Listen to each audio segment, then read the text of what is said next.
So let's talk now about the structure of this class. If you haven't done so yet, please pause the video and download the syllabus version 1.0 from the Blackboard site and have it handy as we go over the course structure. I label the syllabus version 1.0 because parts of the schedule inevitably will change as we move through the semester, and also because this is the first version of this class taught in our weekend hybrid format. First, let me talk about some basic details. Our casebook is Sullivan and Feldman Constitutional Law, 19th edition from Foundation Press. There are many different con law casebooks out there with different formats and approaches. Honestly, I chose this one because most of the other con law teachers at the law school use it, which makes collaboration easier. In general, I think it does a good job with the main cases. There are some places where important cases are summarized in the notes, which can be annoying, but you'll get the hang of that as we go along. You'll also need the current supplement to this casebook. Of course, constitutional law is always in flux. There may be times when I post a very recent decision that appears neither in the casebook nor the supplement. If you want a horn book, I recommend Erwin Chemerinsky, Constitutional Law, Policies and Principles from Wolters Kluwer, 5th edition 2015. Chemerinsky's book provides good summaries of the doctrine. I already mentioned that I'll occasionally post supplemental reading to Blackboard. Since this is a hybrid class, obviously there will be other materials on Blackboard for you to review, including video content like this that I produce, or content I curate from external sources, news items, blogs, journal articles, PowerPoints, and the like. We meet in person just about every other Saturday in line with the law school's weekend schedule from 1:30 to 4:55 p.m. Obviously that's a long stretch, so we'll take a couple breaks as we go along. My plan is to front load you with reading, supplemental content, and some basic description of doctrine in the online portion of the class, so that we can dive into specific cases, nuances of doctrine, and policy disputes when we meet together. We'll also prime the pump for our policy discussions with regular online forum posts. A brief word about doctrinal and policy debates. Perhaps more than any other area of law in law school and in our popular culture, constitutional law arouses passions across the political and social spectrum. That's part of what makes it so interesting. In our classroom, both online and in person, every reasoned argument is welcome.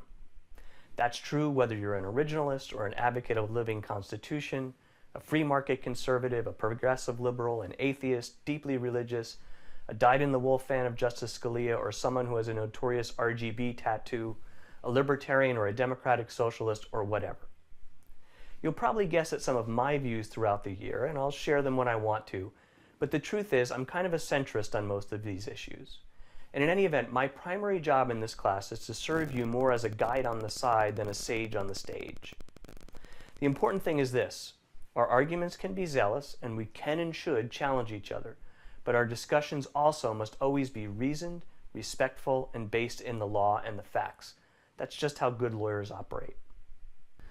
I've broken the material up into 2-week units, which encompasses an off week when we don't meet in person and an on week when we do meet in person. In a typical week, there will be material posted for you to read, watch, and engage with, a discussion forum, and a quiz. The flow of assignments is as follows. Discussion forum initial posts are due on 11:59 p.m. Saturday of the off week.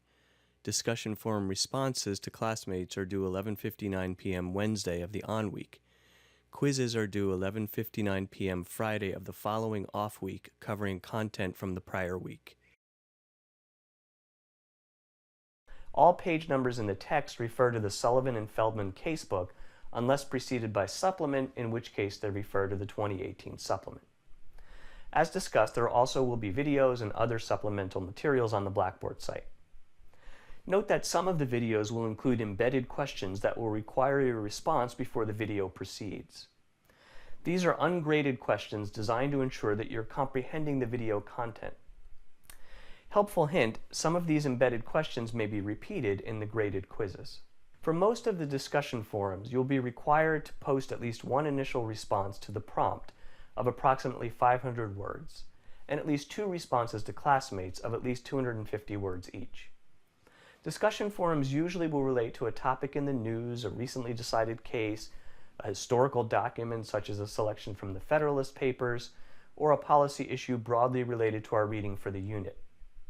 In grading the discussion forums, I'll be looking for an effort to engage the question rather than a right answer. If you make an effort to participate, you should usually get full credit for the discussion forums.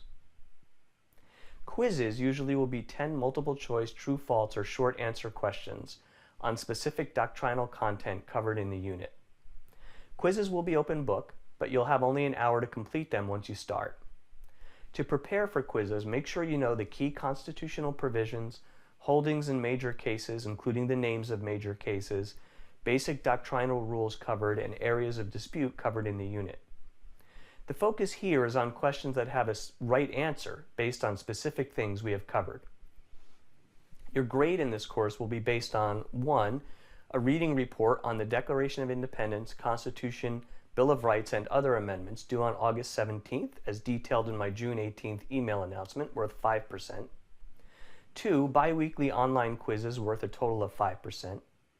3. Participation in biweekly online discussion forums worth a total of 5%. And 4. An anonymous open book final examination worth 85%. As these instructions suggest, the bulk of your grade will be based on your final exam. But the discussion forums and quizzes could make a difference as well. You're also expected to participate regularly in the class discussion during in-person meetings.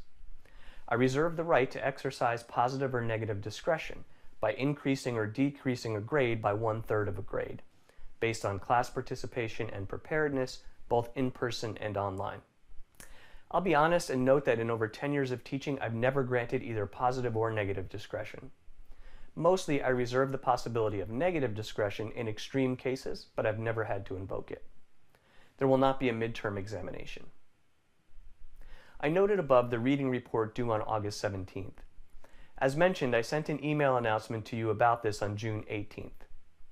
Please note also that, as the syllabus mentioned, Unit 1 does not follow the typical class rhythm, both because of the reading report and because it's the first week of classes. See the syllabus and Blackboard site for details.